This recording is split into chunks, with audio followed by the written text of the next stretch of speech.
Morning, everyone. I'm Ed Bates again from Kilworth Chiropractic Clinic, and welcome to today's Daily Dose. What I wanted to address today is how you can make working from home a little easier. As so many of us have had to merge our work and home spaces, and I, for one, have not found that an easy transition. The days tend to merge into one another, and at home, there are so many additional distractions that focus and concentration becomes so much more difficult. Even suddenly hoovering becomes an attractive proposition. So how can you stay focused when there's no separation between your work and your personal life? Well, the following are some simple tips and suggestions that I have found that have really helped me. So hopefully they work for you too. So the first thing is to start off each workday by setting a goal, or more specifically, as suggested in a book called The Productivity Project, write out no more than 3 meaningful tasks that you intend to get done.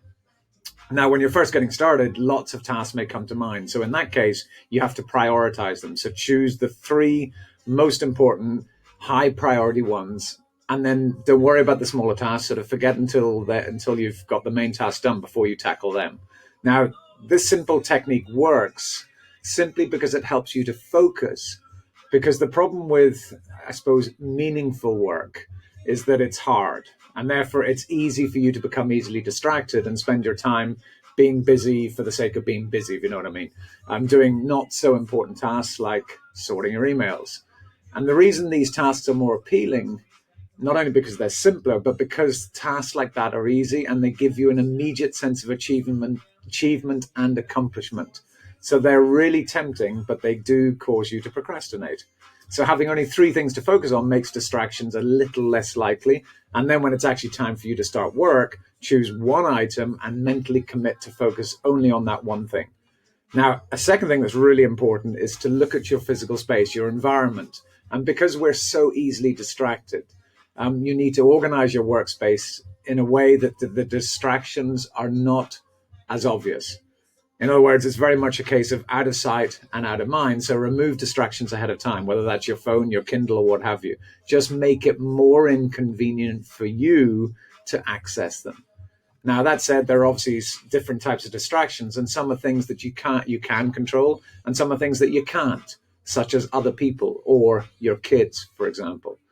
Now, when something crops up that you can't really control, the answer really is just deal with it as best you can and then get back on track as quickly as possible. Now, often at times the hardest thing, and certainly the hardest thing I find with working at home, is to actually start work. And the reason for this is simply that the anticipation of certain tasks or things that you've got to do creates a stress response and that feeling and that element of dread.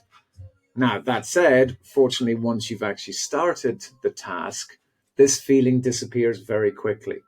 So what I suggest you do, and what can certainly help, is to reduce the resistance enough to get you started. And you can do this by making the task less daunting, by breaking it down into smaller chunks. So if the one task is too big, break it into smaller pieces, and then set these pieces as your goals or your tasks instead.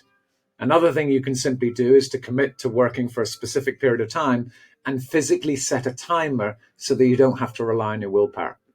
And if the thought of working for 1 hour fills you with dread, well, then set it for 30 minutes instead.